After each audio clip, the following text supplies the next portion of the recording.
Hey everybody, it's Mike here at Fit in 20. I work with a lot of people, and the work that I do is not as much nutrition based as it is dealing with their psyche, with the mental, with the emotional, with the spiritual, and trying to help create the right frame of mind that will support weight loss and support it in the long term.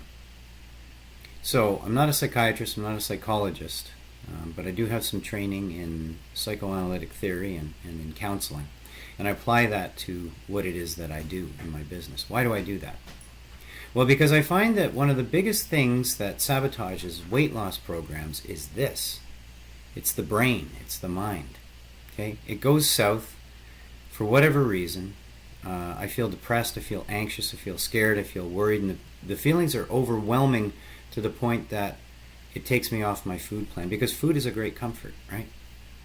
So here's the thing. There's this thing called mindfulness. When all else fails, when all the cognitive behavioral therapy techniques that are trying to get me to look at my thinking and analyze my thinking and see where it's twisted and then come up with better thoughts to replace the old twisted thoughts, when that doesn't work, and there always comes a time, it seems, when in certain cases that doesn't work, there's this thing called mindfulness. Now, I'm not going to explain it in depth here because it takes a little longer than I can do in a 2-minute video.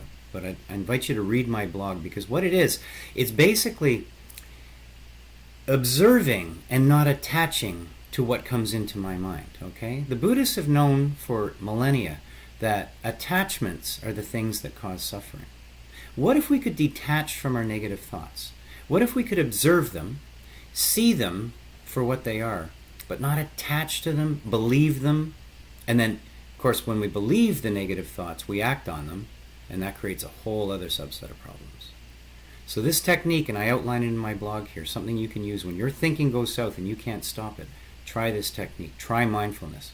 Because what it'll do is it'll distract your thinking long enough that you'll come to a place in just a few short minutes where you're not thinking negatively anymore, and you're wondering, actually, what was the problem? Talk again soon.